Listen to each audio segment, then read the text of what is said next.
Despite what you've heard, YouTube SEO is not dead, and I have the data to prove that. AI isn't killing YouTube SEO, it's just changing it. And I felt very compelled to create this video because I feel like a lot of people are saying YouTube SEO is dead, and so this prevents people from going the search route for optimizing their videos for search. And you could really be missing out on a lot of traffic and views and watch time to your videos. So in this video, I'm actually going to be explaining the confusion around why people are saying YouTube SEO is dead, and also show you some real actual data that we are getting to our YouTube channel all from search. So I think the confusion comes from thinking about YouTube SEO as only about tags and metadata. And it's true that we can't rely on metadata anymore to get more views to our videos, because that's not how the algorithm works. YouTube's algorithm cares far more about viewer behavior and are they actually watching what we are serving them. So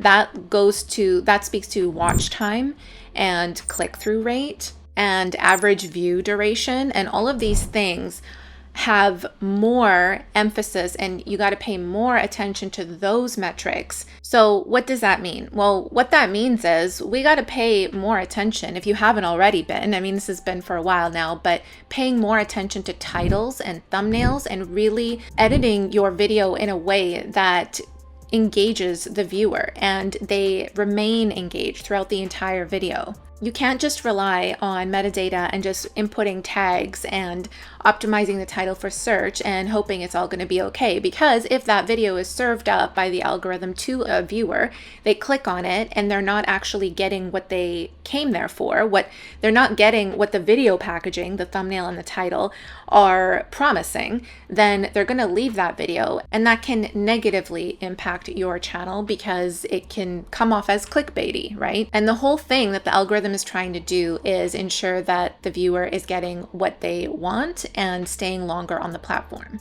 The real SEO now is how can you optimize your video so that when someone clicks on it, they are getting what they came for and they're remaining engaged throughout the video. And when you do that, search remains a huge source of traffic. And I pulled out some of our analytics here so you can take a look at our channel. In the last 90 days, we've had over 228,000 views on the channel, over 6,000 watch time hours. Most of this is coming from YouTube search and external.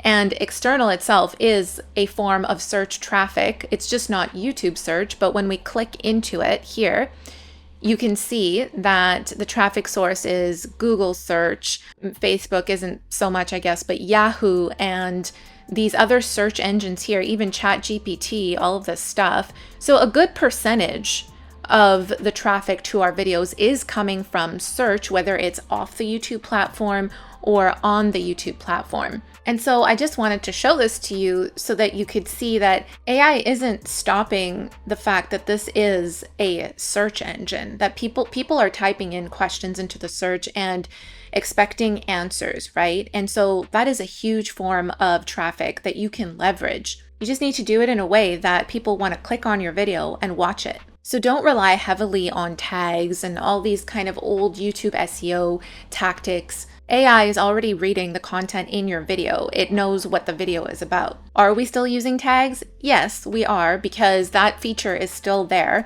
and is still useful in some cases, especially for words and names and that kind of thing, brand names that the algorithm or the AI can't necessarily read. And we're still putting main keyword phrases into our titles and that kind of thing. And it's been resulting in, YouTube search being one of our top traffic source, as well as Google. So AI can't replace or kill search as a traffic source for you. Some other things that we're doing is optimizing the title around a specific search phrase that people would be searching for, so that when they type that in and it comes up, they're clicking on it because it aligns with what they're looking for. And then in the video, answering right away whatever it is that they're searching for without so much additional fluff and big introductions and all this stuff in the beginning, because that is what lowers retention and watch time, right? They search for something and they want the answer. So again, fulfilling your promise of the video early on without taking so much time to get to it, and also making sure that the video packaging, the thumbnail, and the title align with the content in the video. That's going to really help you capitalize on this search traffic. And if you're someone who uses YouTube as a way to elevate your brand authority and grow your business, I have a checklist that you can check out in the description below. It's called the YouTube Authority Checklist. It has our 10 non-negotiable things that we do on our channel and also for our clients that you can implement on your channel and really start to see some real results. Thanks for watching, and I'll see you in the next video. Bye.